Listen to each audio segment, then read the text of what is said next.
Quiero presentaros a Alfonso Valencia, que es director del Instituto Nacional de Bioinformática y director del Grupo de Biología Computacional Estructural del Centro Nacional de Investigaciones Oncológicas.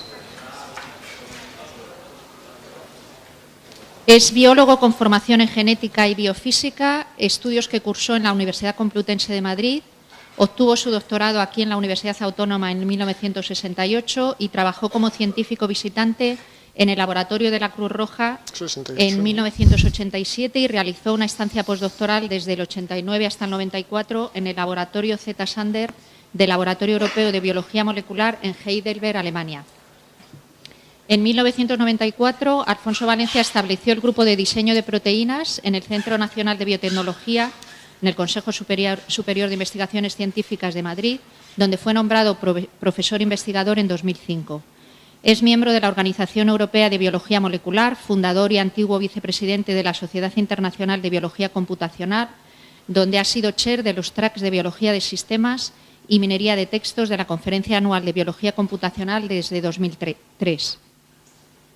Forma parte del Consejo Asesor Científico del Laboratorio Europeo de Biología Molecular, del Instituto Suizo de Bioinformática, de la base de datos Interpro, de la NEP y ha formado parte de la Junta Directiva del Programa sobre Genómica Funcional de la European Science Foundation desde 2006 a 2011.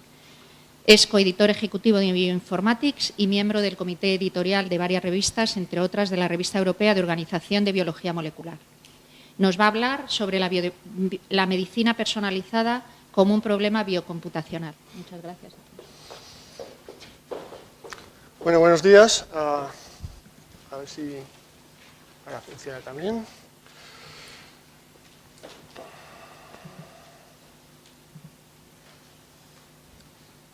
Genial. Bueno, buenos días. Muchas gracias por la invitación. Es un placer estar aquí. Llevamos en distintos niveles de conversaciones sobre qué podemos hacer entre biología, genómica, biomedicina, IBM Watson durante los últimos 6-7 meses, a ver si finalmente conseguimos poner en marcha un proyecto en esta dirección. Entonces esta charla esta invitación hoy viene muy en línea con nuestro interés en este área y con el interés también de IBM en el área de biomedicina. Yo he preparado para hoy una charla súper sencilla, introductoria a lo que, desde nuestro punto de vista, de un centro del cáncer, lidiando con genómica del cáncer y bioinformática, el análisis computacional de estos datos, vemos como la situación actual, los problemas con los que nos enfrentamos y un poco hacia dónde pensamos que van a evolucionar estos temas. Y mi charla se mueve entre estos tres fotografías icónicas. La primera es la más icónica de todas, la fotografía de Watson y Crick con el modelo de la doble hélice del DNA de 1953. Y mi charla a partir de aquí es cuánto hemos progresado, y está muy en línea con la introducción del vicerrector Rafael Garese, sobre cuánto ha cambiado la biología desde estos inicios de la biología molecular. La segunda y no menos icónica es el ENIAC, que puede considerarse el primer ordenador moderno que más o menos viene a instalarse a la vez que se está resolviendo la estructura del DNA. Y entonces todo lo que vamos a hablar también tiene que ver con cómo computamos y qué computamos. Y la tercera, que quizás sea más desconocida, pero para nosotros es igualmente importante, es Margaret Dayhoff.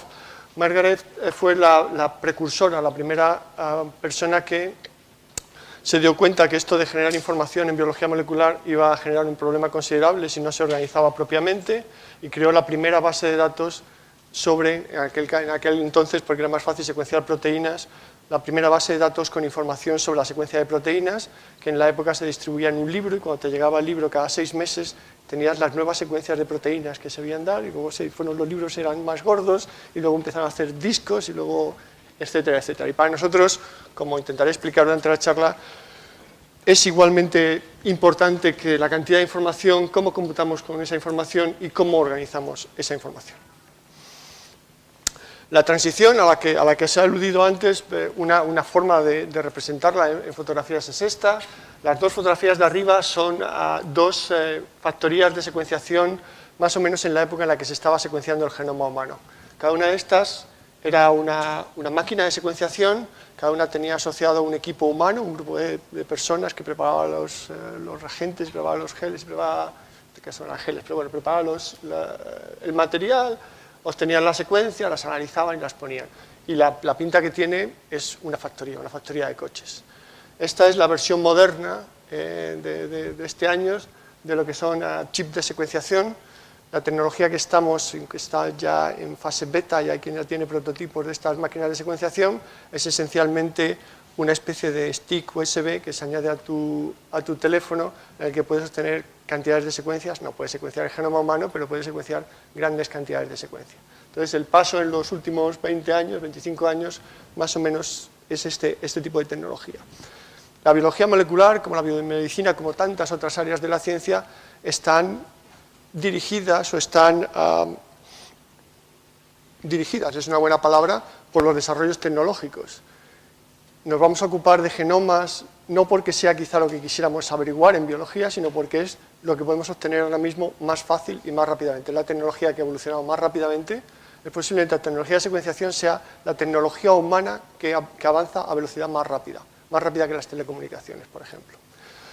Y como eso se ha vuelto fácil, sencillo y muy barato, pues, y genera cantidades de datos, pues vamos a seguir explorando y vamos a intentar utilizar esa información en biomedicina, en biología, porque es lo que podemos hacer.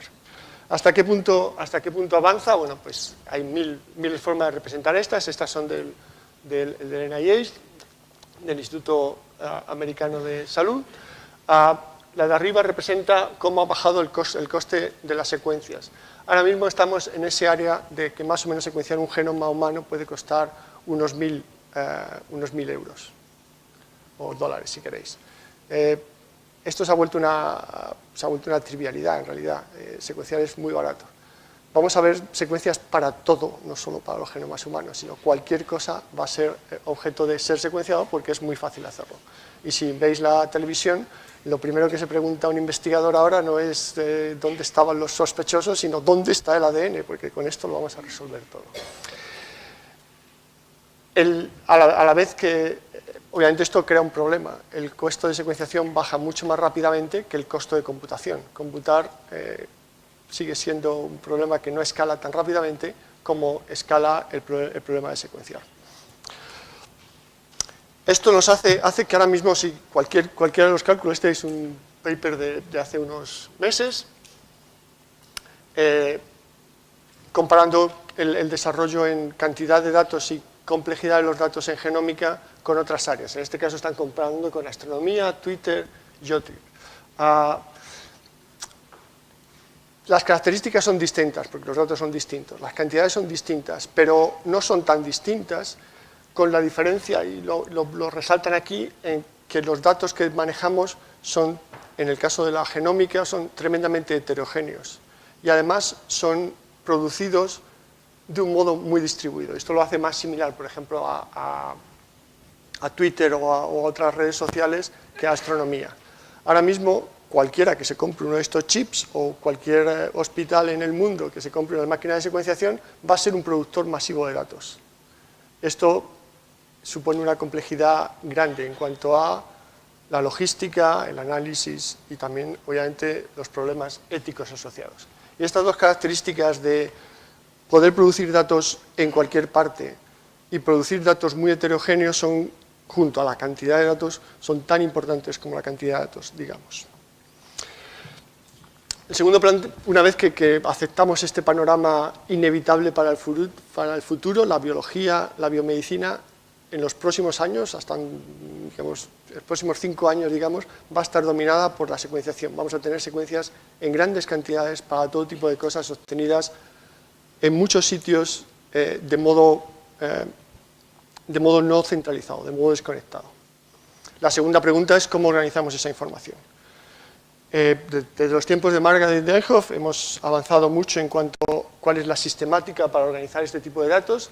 Estas son las bases de datos que se producen en Europa, el Laboratorio Europeo de Biología Molecular, que es una institución europea, y en particular el European Bioinformatics Institute, cerca de Cambridge, es el mayor productor ahora mismo de bases de datos en el mundo. Y esas son las bases de datos donde ahora mismo en el IBI trabajan unas 500 personas, pues se dedican a toda la información que se produce en genómica y en las otras áreas, toda la información que se publica, intentar mantenerla en bases de datos que estén curadas. Que estén curadas significa que hay expertos que van almacenando esa información y van añadiéndole etiquetas de calidad, como que esta es la información de referencia.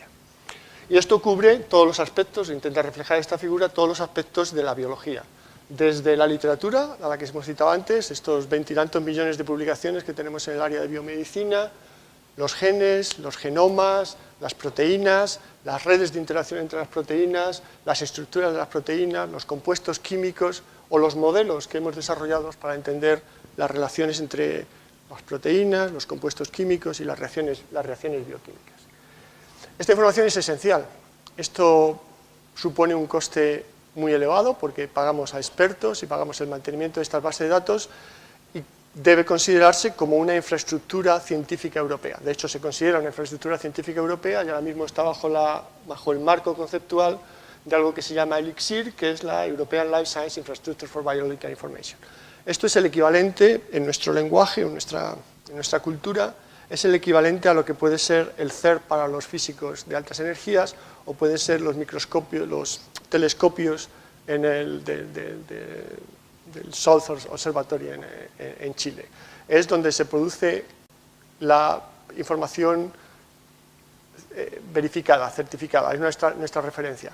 Si desconectamos estas bases de datos ahora mismo, el edificio completo de la biología molecular y la biomedicina se colapsaría en horas. Cualquiera en un laboratorio que vaya a decir y que es esta secuencia para hacer el primer, ¡paf!, no lo podría hacer. ¿Qué me ha salido de este experimento? No lo podría comprobar. ¿Cómo es la reacción de no sé cuántos? Es una infraestructura básica.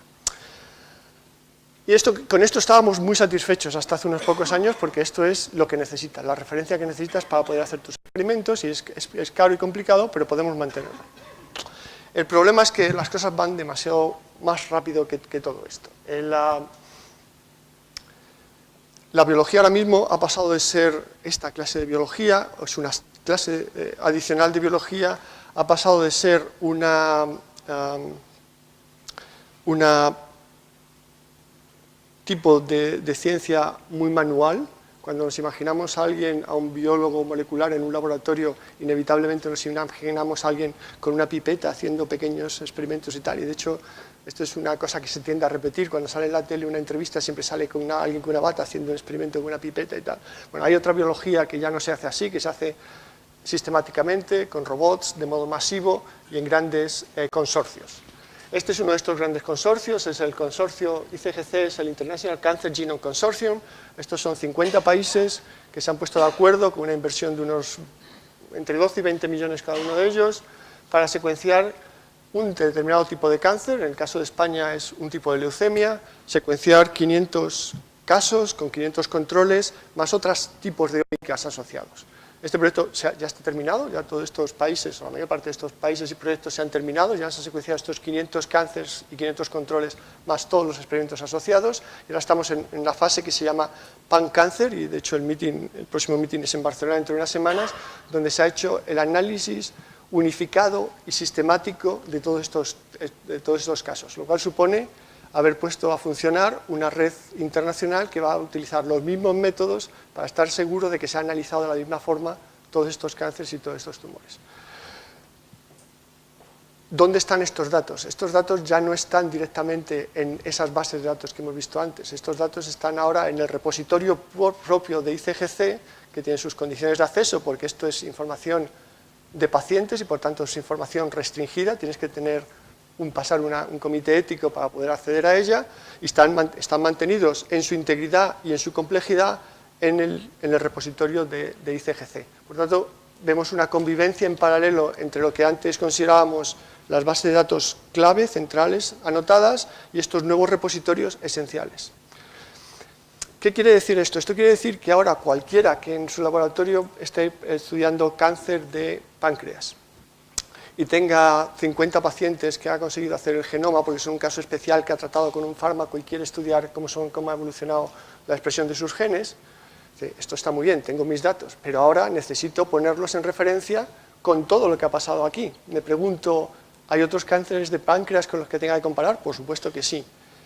Los genes y las alteraciones que voy a encontrar como consecuencia de la administración de ese fármaco en ese tipo de cáncer, ¿han pasado ya en otro tipo de cáncer? Tengo que mirar en este conjunto de referencia. Los genes que voy a encontrar como claves para este cáncer, que puede ser importante como futuras dianas, ¿se han encontrado en otros tipos de cáncer? Tengo que volver a mirar aquí.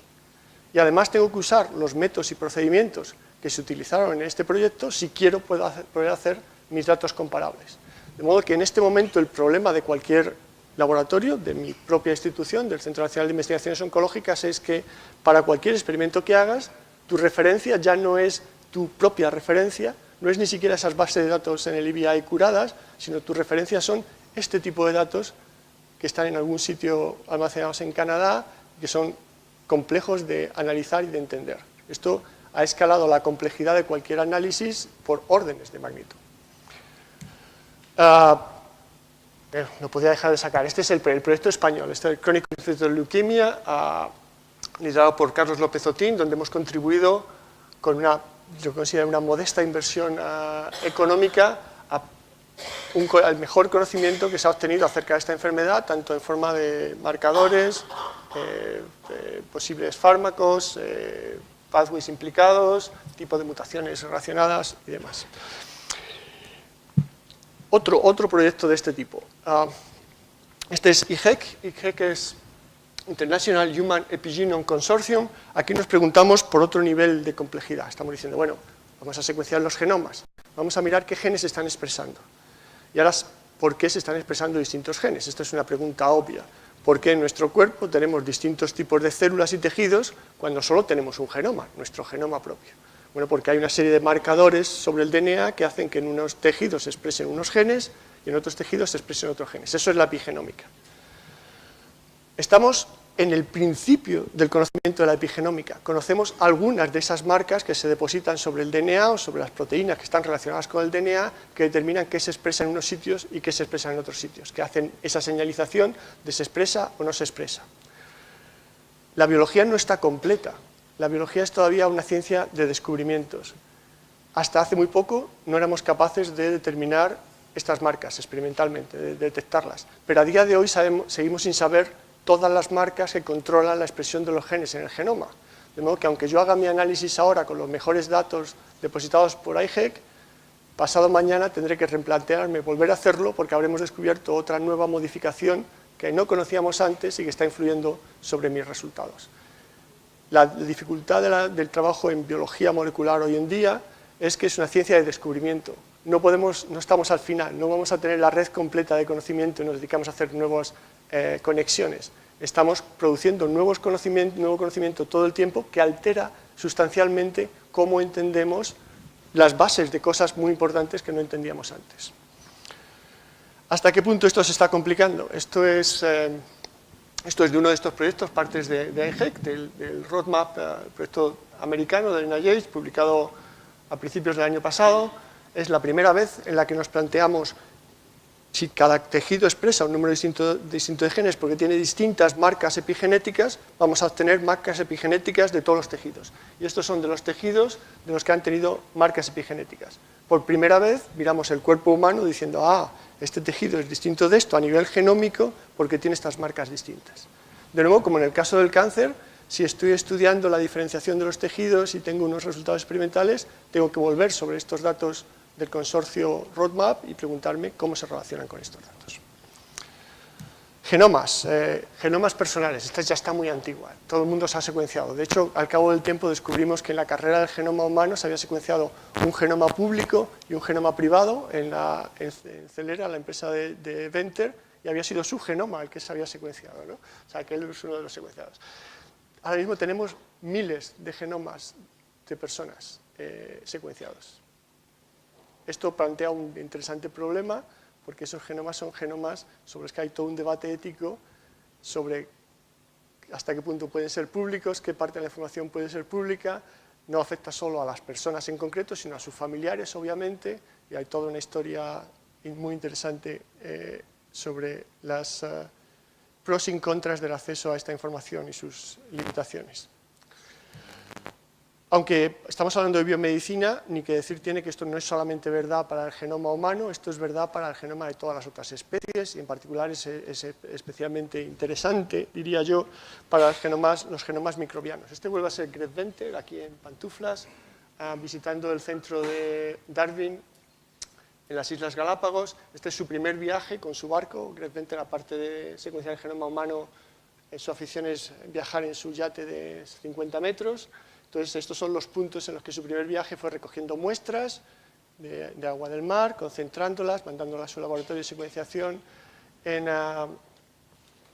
la costa oeste de Estados Unidos y obteniendo secuencias. Cuando se terminó este primer proyecto, del que hace ya unos años, la base de datos que teníamos, cuántas proteínas conocíamos, se multiplicó por 10.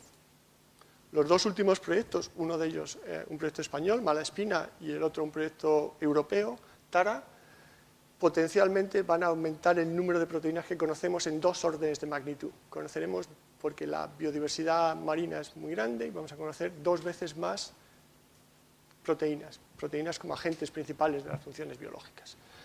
Esto no es solamente cierto para el agua del mar, sino es ahora muy de actualidad, es cierto para nuestro propio microbioma. Nosotros convivimos con un número de microbios que es aproximadamente igual que el número de células de nuestro cuerpo, tanto en nuestros intestinos, como en nuestra cavidad oral, y estos convivimos con ellos, son fundamentales. Si queremos entender la genómica de una persona, tenemos que secuenciar a esa persona y a su microbioma, porque los dos son imprescindibles para entender sus enfermedades.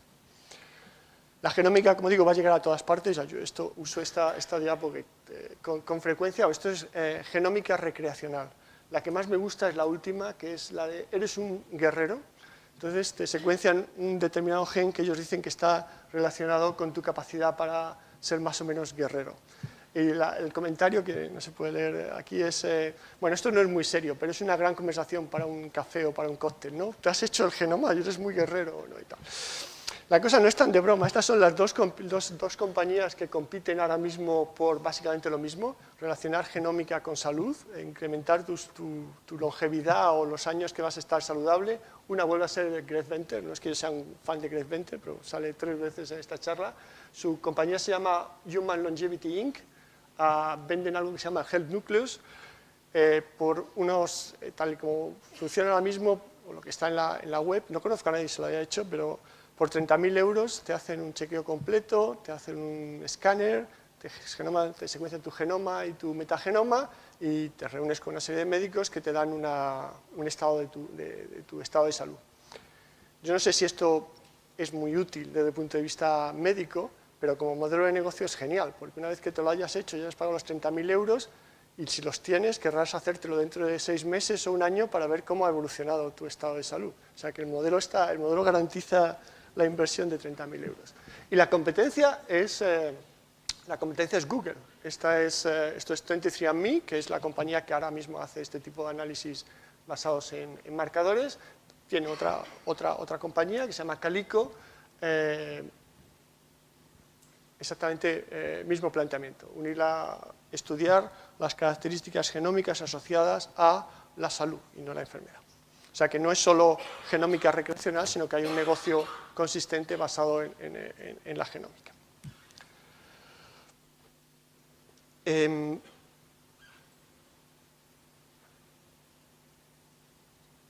O sea que he contado en la primera parte que a partir de la doble hélice de DNA hemos progresado considerablemente en ser capaz de obtener información molecular, secuenciar básicamente, aunque hay otras técnicas y aplicaciones, que somos capaces de almacenar esta información en bases de datos estructuradas que son fundamentales, pero a su vez tenemos más y más de estos grandes repositorios asociados a grandes proyectos que son igualmente importantes y de características un poco distintas.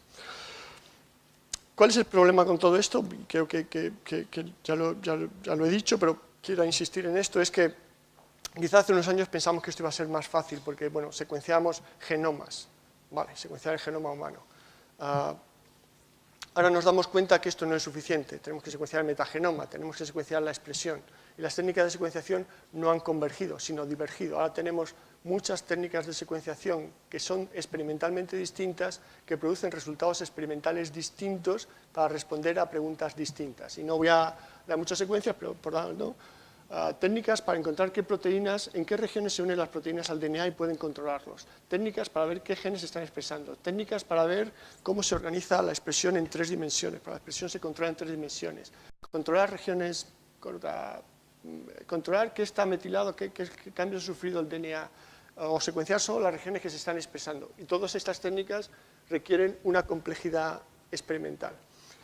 Mientras que en otras áreas de la ciencia los datos son como muy estándar y producidos por instrumentos que han estado en funcionamiento durante mucho tiempo y sabemos siempre van a mandar el mismo tipo de datos, lo que nos encontramos en biología es que los detalles de cómo se han hecho los experimentos son fundamentales. Cada dato, cada base que secuenciamos lleva asociado un stream muy largo de condiciones experimentales. Cómo se obtuvo el DNA, de qué parte del tejido era, cómo se extrajo el DNA, con qué se secuenció, cómo se analizó, más toda la parte computacional, qué programas se usaron para analizar todas estas partes.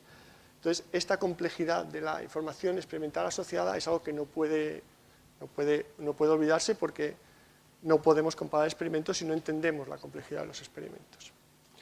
¿Resultado de todo esto? Pues que mientras hace poco nuestro problema a la izquierda, el 2012, era mucho el genotipado y poco la interpretación, llegado el 2020 nuestro problema es poco el genotipado, poco el secuenciar y mucho la interpretación.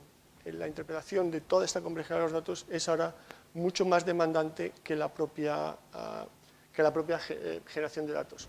Esta es otra diapositiva que uso muy frecuentemente, con más éxito para conseguir dinero unas veces que otras, ¿no? Es los genomas a $1000, en lo cual ya estamos, análisis a $100.000. El análisis es 100 veces más costoso que la propia obtención de los datos. ¿Qué hacemos en este contexto? Entrando un poco mencionando, si no voy a entrar en grandes detalles, sobre lo que llamamos medicina personalizada o medicina de precisión. Los nombres cambian rápidamente en este área. Este es como lo vemos desde el punto de vista del CENIO. Tenemos datos de pacientes, obviamente en distintos tipos de cáncer. Hay una caracterización médica de los tumores y hay una caracterización genómica. A esto sigue un análisis bioinformático intentando determinar qué genes son las buenas dianas para tratar ese tipo de cáncer. En este caso estamos en la parte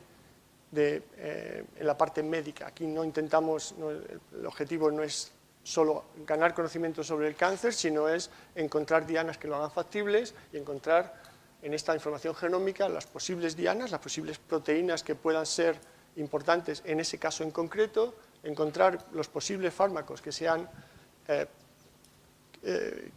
adecuados para esa diana, esa proteína diana. Con esto producimos listas de potenciales targets y potenciales fármacos. En la aproximación del CENIO tratamos un modelo animal, tenemos un modelo de los tumores en animales, con lo cual podemos probar una serie de combinaciones de fármacos. Si esas combinaciones de fármacos funcionan, entonces se puede tratar a los humanos. El grado de complicación al que ha llegado esto, pues que tuvimos que crear una unidad. Fátima Ansarur es la jefa de esta unidad, que se llama Bioinformática Translacional, que es la que se encarga de hacer uno por uno estos análisis. Pues estos análisis son complejos. Llega un nuevo genoma, usamos las herramientas de las que disponemos, intentamos encontrar las dianas, intentamos ver los fármacos, vemos cuáles son los resultados en los modelos animales y lo discute con los clínicos.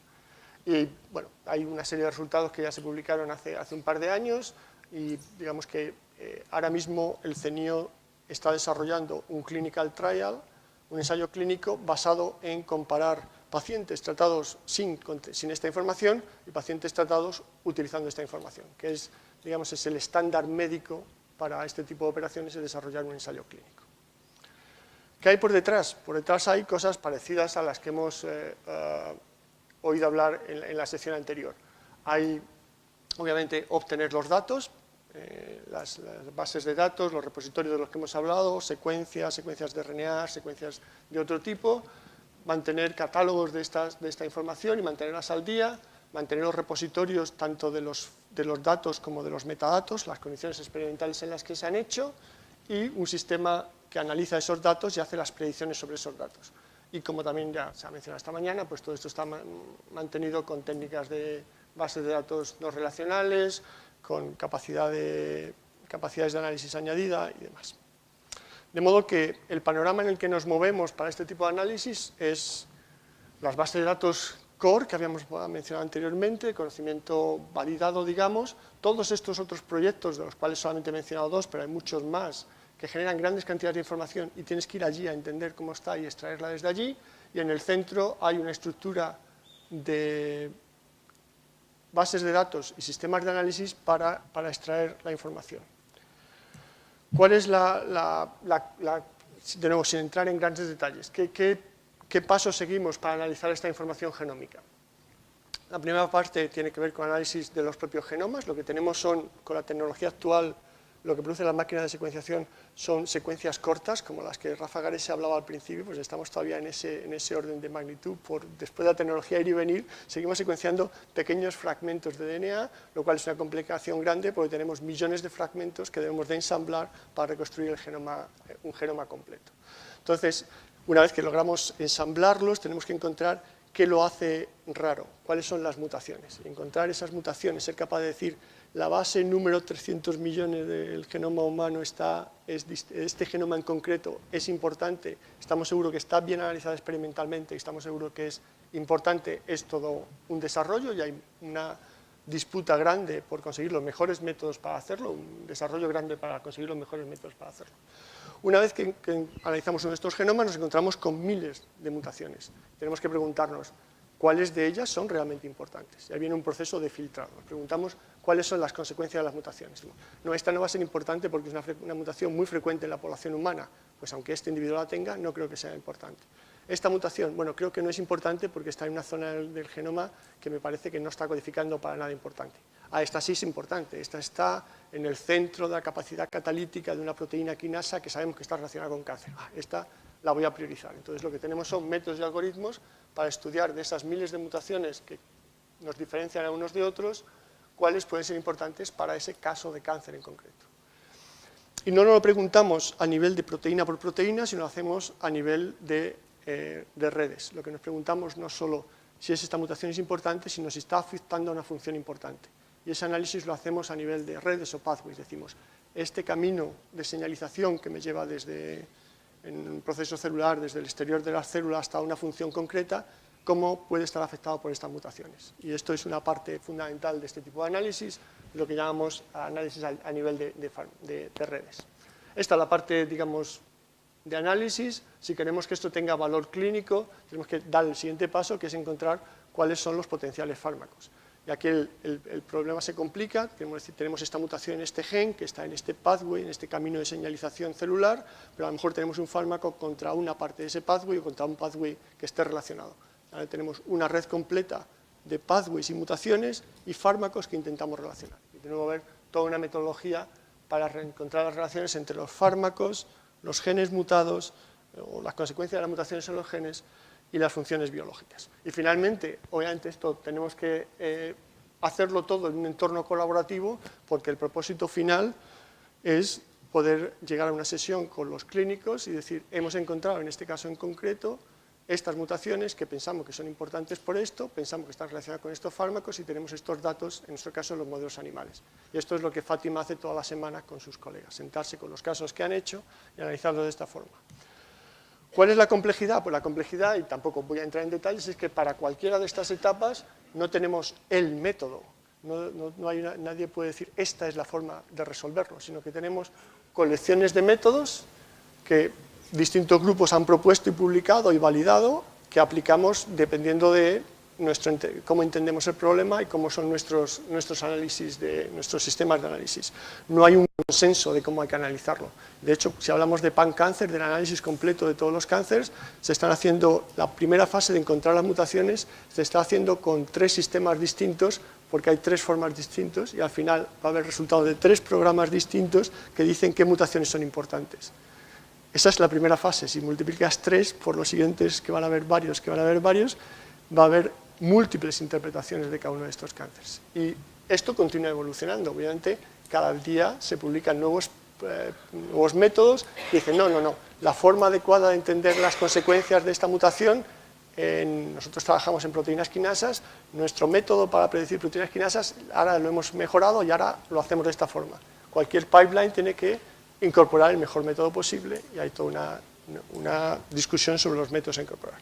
Y finalmente, no insistiré en eso tampoco, tienes que representarlo a varios niveles, tienes que representarlo para tú entender qué es lo que estás obteniendo, tienes que representarlo para poder discutir con tus colegas expertos cuál es la consecuencia de esta mutación, cuál es el pathway, tienes que representarlo para podérselo contar a un clínico que no va a dedicarse a mirar los detalles de todo esto, pero siempre quiere saber cuál era la evidencia previa, no puedes contarle a un experto solo el resultado es 22, no tiene que decir, es 22 porque puedo verlo aquí, puedo verlo aquí. ¿Qué hacemos con todo esto? Pues esto es, por poner un ejemplo, esto es bladder cancer, un paper con Francisco Real en el CENIO el año pasado, en Nature Genetics. Analizamos, él analiza, obtiene muestras de pacientes a los que ha seguido durante un tiempo y tiene mucha información adicional. Se secuencian, se analizan los genomas, se analizan los niveles de expresión y al final tienen listas de genes, que no es el propósito que leáis, en las que hemos visto en el eje X lo que tenemos son distintos pacientes y en el eje Y lo que tenemos son distintos genes. Y los cuadraditos rojos y azules significan si esos genes están mutados o tienen otro tipo de alteración. Entonces, el puzzle ahora es cuál es el gen importante. Y la complejidad es que no hay un solo gen, y lo veis en la figura, que esté mutado en todos ellos. Si no, el problema del cáncer sería muy fácil. Si dijéramos, para bladder cancer, todos los pacientes tienen mutado este gen, pues lo tendríamos resuelto. Consecuencia de ese gen, ya sabríamos que está el problema. No. Es una combinación. Distintos pacientes tienen mutados distintos genes. Lo que vemos a nivel fenotípico como parecido, quizá puedan ser varias enfermedades distintas o muchas enfermedades distintas, y cada una de ellas va a tener unas firmas, unas marcas genómicas distintas. O sea que la complejidad, a partir del análisis con los biólogos, nosotros llegamos a poner este tipo de panel y decimos, bueno, estos son los genes que están mutados, ¿cuáles son más importantes? Pero hay uno que tiene una flecha, porque y esto tiene que ver con una pregunta anterior, ¿no? Cuando los biólogos, Francisco Real y sus colegas lo miran esta lista y dicen, oh, esta proteína no sé qué, esta proteína no sé cuánto, nuestro sistema le ayuda a encontrar la información adicional y tal, y dice, pero esta sí que es importante, esta es una coesina. Y una coesina es una proteína de la que se sabe una serie de cosas, que es la primera vez que se ve relacionada con cáncer, pero es muy importante porque hay todo un proceso de descubrimiento en biología que tiene que ver con, de todas estas, encontrar lo que va a ser realmente importante y relevante, de lo que van a seguir haciendo experimentos porque lo conecta con otras áreas de biología. Podemos facilitar ese descubrimiento, podemos facilitar ese acceso a que lo hagan más rápido, pero hay una invención, hay un descubrimiento científico real que se hace en este caso, que a día de hoy no creo que pueda ser sustituido por ningún sistema. De hecho, no intentamos sustituirlo por ningún sistema, simplemente intentamos ayudar a que Paco Real y sus colaboradores puedan hacer ese descubrimiento más fácilmente. La pieza clave en todo este engranaje es, en este caso, Enrique Carrillo. Enrique es un postdoctoral que trabaja a medias entre el grupo de Paco Real y mi grupo. Él maneja las herramientas computacionales, no desarrolla las herramientas porque no es un desarrollador, pero sí conoce todas las herramientas que desarrollamos, sabe qué aplicar en cada caso, pero va a los group meetings y trabaja con el grupo de Paco Real de modo que entiende cuáles son sus problemas, qué es lo que están buscando, cuáles son sus datos y cuál es el origen de sus datos, de modo que puede contribuir a ayudarles a buscar no solo a encontrar este caso, esta proteína, sino a hacer los estudios siguientes. Es la única forma, porque esos son descubrimientos reales, solo pueden hacerse de esta forma. ¿Dónde estamos? No me pidáis cuál es la fiabilidad exacta de estos datos, pero tomámoslo como cualitativo. En cuanto a tamaño de datos, pensamos que la biología molecular se mueve ahora mismo en este entorno, en un entorno muy próximo en la cantidad total de datos, muy próximo a astronomía, quizá más datos que en ciencias del clima. Y un orden de magnitud, estimamos, menos que física de altas energías, en cuanto a cantidad de datos. Esto no lo haría, lo hace equiparable a otras cosas. Lo preocupante es el otro eje. ¿Cómo son de buenos nuestros modelos para predecir cosas? Los modelos en ciencia del clima, pues Rafa Garese, que se ha mojado de aquí a su próxima cita, sabe que nuestros modelos de predicción del clima a lo mejor no son tan buenos. No, los modelos de predicción del clima son modelos predictivos. Cuando a gran escala o a pequeña escala, cuando tenemos suficientes datos, y ahora hay muchos datos de satélites, los modelos se han vuelto predictivos. O sea, estas predicciones a 3 días se han vuelto fiables. Existe un modelo, tenemos un modelo matemático en el que ponemos los datos y la predicción es fiable. Lo mismo en astronomía o en física de altas energías, cuando observamos las trayectorias de las partículas en el Super Collider, hay una teoría detrás que, dependiendo de las trayectorias, nos va a decir si hemos encontrado o no, o casi, si hemos encontrado o no una nueva partícula. En biología molecular estamos todavía muy atrás en esto. Cuando encontramos las mutaciones en el cáncer del bladder cancer de antes, aunque introduzcámoslas, no tenemos un modelo en el que introducir las mutaciones y que nos diga esto es lo que hay que hacer. Nuestros modelos predictivos son todavía muy inferiores. Y son inferiores no porque los biólogos sean más tontos, sino porque el problema es muy complicado. Estamos hablando de un sistema extremadamente complejo, además un sistema muy abierto, un sistema que interacciona continuamente con el ambiente. Entonces, nuestro desafío no está tanto, desde mi punto de vista, no está tanto en el eje de las Y, nuestro desafío está en el eje de las X. O nuestros modelos se vuelven mejores, nuestro conocimiento se vuelve mejor y somos capaces de implicarlo en modelos que sean predictivos, o no vamos a ser capaces de utilizar esta información. Este es el desafío de nuestro tiempo. Tengo 3 últimas diapos. Voy bien de tiempo, ¿sí? Bien. Lo que hemos estado hablando, esto ha sido mi resumen sobre medicina de precisión. Obviamente lo he centrado en cáncer y genomas porque es la parte que nos incumbe más. Se puede complicar a muchas otras áreas, aquí he incluido alguna de ellas. He hablado de los repositorios grandes de datos, he hablado de los repositorios curados y estructurados, pero obviamente no he estado hablando, por ejemplo, de farmacogenómica, toda la relación entre nuestros genomas y los fármacos. Este es un área enorme y posiblemente sea una de las áreas más prometedoras. Quizás sea nuestra capacidad para predecir, nuestra capacidad para interaccionar con la medicina en este área sea más fácil que en la otra. Es más fácil predecir qué mutaciones van a hacernos más o menos tolerantes a un fármaco o nos van a dar más reacciones adversas respecto a un fármaco. O muy relacionada, y también porque a nosotros nos interesa, toxicogenómica, las reacciones cruzadas basadas en... Las compañías farmacéuticas han realizado millones de experimentos en toxicogenómica, en modelos animales, básicamente en ratas, a las que se les dan fármacos en distintas concentraciones y se observan cantidad de parámetros fisiológicos, ahora mismo también genómicos. Esa es una información de gran valor, si somos capaces de extrapolarla a humanos, cómo nos va a alterar nuestra fisiología un determinado fármaco. Con todo esto, lo que hemos estado hablando es que podemos utilizar la información de los pacientes, cruzarla con esta información que tenemos e intentar dar, esto que os he enseñado antes, son repos genómicos. Pensamos que estas alteraciones en este paciente, en este gen STAT1, tienen implicaciones, podría utilizarse este fármaco y es la recomendación para el análisis de este cáncer. Esto está cojo si no le añadimos la segunda parte. La segunda parte es el análisis de los fenotipos. No queremos hacer este análisis de los genotipos en aislamiento, la información genómica no es suficiente. El análisis de los fenotipos, en el caso de los humanos, se refiere a las características clínicas. Y esto incluye tanto toda la información médica, los medical records, los electronic medical records, que son una variedad de documentos en los hospitales, y también posiblemente toda otra información que no es propiamente hospitalaria, sino todas las redes sociales, toda la enorme cantidad de información que empezamos a tener de pacientes que voluntariamente depositan su información sobre sus características, sobre sus síntomas y demás en distintos tipos de medios sociales. O toda la información que vamos a tener en grandes cantidades, y esto está súper de moda, de todas las Fitbit y relacionados que nos van, de momento, es una información muy sencilla, es información trivial que no es muy útil, pero no la he puesto aquí. A final del año pasado hay un paper que creo que marca una etapa, un paper de nuestros colegas en Israel, en los que utilizan un device muy sencillo para medir la concentración de glucosa en una población muy grande y son capaces de medir concentración de glucosa en tiempo real en una población y utilizar esa medida de concentración de glucosa con la información que entra en los propios voluntarios sobre sus pautas de alimentación y ejercicio para predecir exactamente cómo va a cambiar su concentración de glucosa en cada momento. Es decir, empezamos a tener publicaciones en las que podemos mezclar datos en tiempo real. Estas concentraciones de glucosa es una de las cosas que va a ser muy fácil de medir, con otras cosas que podamos medir fácilmente para predecir, junto a nuestra información médica, genómica y demás, comportamientos y respuestas.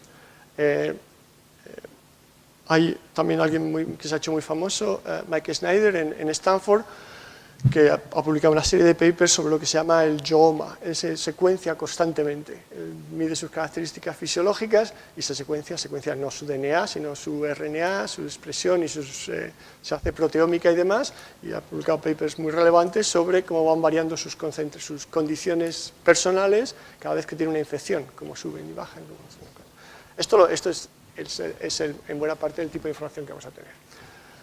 Toda esta información tiene que ver con data mining y text mining. La forma en la que vamos a extraer esta información de todos estos repositorios es a través de procedimientos de minería de datos, minería de textos, y es lo que necesitamos para añadir a estos genome reports los disease report, y con esto poder hacer un análisis más adecuado de la información.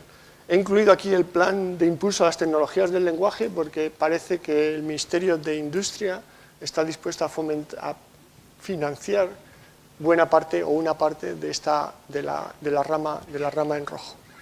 ¿Es esto algo que nos estamos inventando? Obviamente no, esto ya está más que en marcha. He traído 3 ejemplos que son bien conocidos en este área.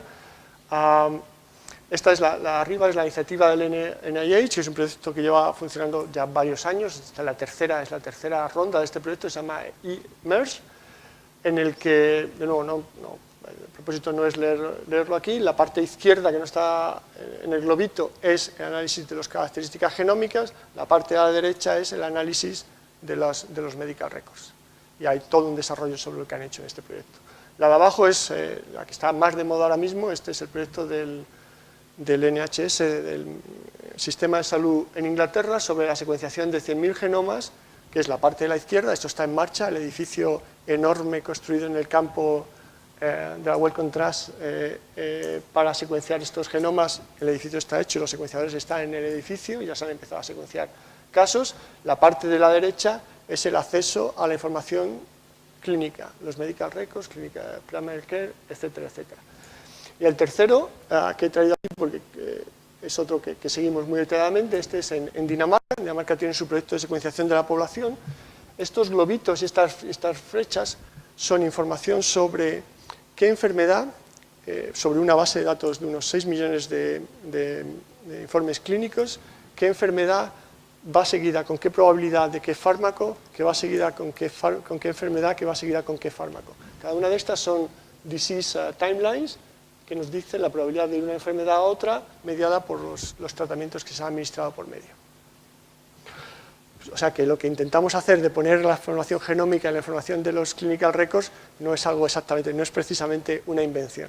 ¿Qué es lo que tiene por detrás? Pues tecnologías de las que se ha aludido en la charla anterior también, tecnologías de extracción, son necesarias tecnologías de extracción de la información. Estas son cosas que hemos desarrollado en nuestro grupo, sistemas para extraer información sobre toxicología, compuestos tóxicos a partir de los toxicology reports de las compañías farmacéuticas, o un sistema para extraer información sobre genes y fármacos y relaciones entre ellos en el caso de melanoma. Esto incluye encontrar las publicaciones relevantes, encontrar las entidades relevantes y encontrar las relaciones entre estas entidades relevantes, categorizarlas, presentarlas y una interface que haga esto amigable a los clínicos que lo usan, en este caso a Marisol Soengas y sus colegas en el CENIO.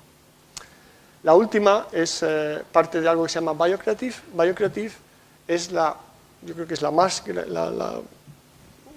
grande de las iniciativas para la evaluación de métodos en minería de textos. Esto es algo que llevamos desarrollando durante aproximadamente 10 años. La última competición fue en Sevilla en septiembre, la 5ª edición de Biocreative. Aquí lo que hacemos es evaluar cómo son de buenos los sistemas y los equipos que se dedican a hacer extracción de información en biología y encuentran cosas como nombres de genes, o proteína, o este año hemos hecho compuestos químicos en las patentes, cómo es de fácil o difícil encontrar los compuestos químicos en las patentes, el nombre de los compuestos químicos. Esto nos hace, creo que hay mucha tecnología desarrollada alrededor, porque obviamente estas competiciones el objetivo es saber dónde está la tecnología, pero también empujar la tecnología en distintas direcciones. Debo decir que también nos hace muy escépticos cuando oímos hablar sobre text mining a algunas personas, porque siempre podemos decir, sí, pero nosotros sabemos que más del 70% no hace nadie en este tipo de cosas. Termino en 2 diapositivas. Quería mencionar el problema, que es un bonito tema de discusión para la mesa redonda, de la compartición de datos y el acceso a los datos. La tradición en genómica, impuesta en parte por los mentores mencionados por Rafael Garese anteriormente, por una tradición muy británica alrededor de la secuenciación de los genomas, es que toda la información genómica se hace inmediatamente accesible. Y ahora la política tanto de NIH como Wellcome Trust, como muchas otras agencias, es que según se secuencia se hace accesible. Después de pasar el control de calidad, toda la información se hace accesible. Obviamente en el caso de los genomas humanos, la información humana se hace inmediatamente accesible si pasas por el control ético que te da acceso a esa información. Es accesible pasando unas condiciones. A su vez, esto es también la tradición de la bioinformática, todos los métodos y todo el software es libre y accesible. Todo está en repositorios y todo se puede usar. Otra cosa es que sea fácil usarlo, pero todo se puede usar. Esto ha contribuido, la biología ha contribuido a que todas las otras fuentes de datos sean también libremente accesibles. Hace 20 años la discusión fue si los cristalógrafos harían que la estructura de las proteínas, que les lleva mucho tiempo obtener, las iban a dejar libremente accesibles en bases de datos. La discusión era, bueno, no, porque alguien las va a analizar antes que nosotros y vamos a perder el paper. Ahora ya no hay discusión, todas se hacen accesibles, nadie roba los datos de nadie, eso es irrelevante, no hay ninguna discusión al respecto. En el punto en el que nos encontramos es esta discusión respecto a la información médica. ¿Hasta qué punto la información en los clinical records es accesible? ¿Hasta qué punto la información en los proyectos de carácter biomédico es accesible? Hay una discusión muy interesante, si sois aficionados a las discusiones. El New England Journal of Medicine es una de las 2 revistas más importantes en medicina. Es una de estas revistas que tiene un índice de impacto de 60, 50, no sé qué, más que ninguna revista en biología, para desesperación de los biólogos. Publicaron una editorial en la que abogaban por no compartir los datos, salvo que fuera, no hacer nada con los datos, salvo que fuera en una colaboración directa con el que había generado los datos. Y llamaba data parasites a los que se dedicaban a utilizar los datos sin contactar directamente a los proveedores de los datos. La Sociedad Internacional de Biología Computacional, como otras, de la que ahora soy presidente, como otras sociedades, ha contestado muy enérgicamente a esto, haciendo valer el valor de los datos abiertos, el valor de los datos que se producen con dinero de la sociedad, no debería usarse solo en beneficio de algunos investigadores, sino en beneficio de la humanidad, etcétera, etcétera. Pero creo que es una buena discusión porque no es tan trivial, no es un problema tan trivial por estos problemas éticos y de confidencialidad. Last one. Francis Collins, director de NIH y figura súper relevante en el área de biología. Si fuera estudiante interesado en biomedicina, me formaría tan pronto como fuera posible en bioinformática. Hay enormes cantidades de datos de alta calidad accesibles para cualquiera que tenga las habilidades para encontrar los enormes descubrimientos ocultos en esta información. En realidad, lo que os está contando es que en el futuro vamos a estar dominados, y ya lo estamos, vamos a disponer de enormes cantidades de información, y ya disponemos de enormes cantidades de información, que la biología o la biomedicina no ha acabado en absoluto, hay todavía enormes descubrimientos por hacer, que posiblemente muchos de esos descubrimientos están ya en los datos y que simplemente necesitamos disponer de las herramientas para analizarlos sin olvidarnos de su enorme heterogeneidad y de su enorme complejidad. Esto no va a ser algo fácil, no es una cuestión trivial, pero digamos que hemos puesto los pilares para poder acceder a esa información. Muchas gracias.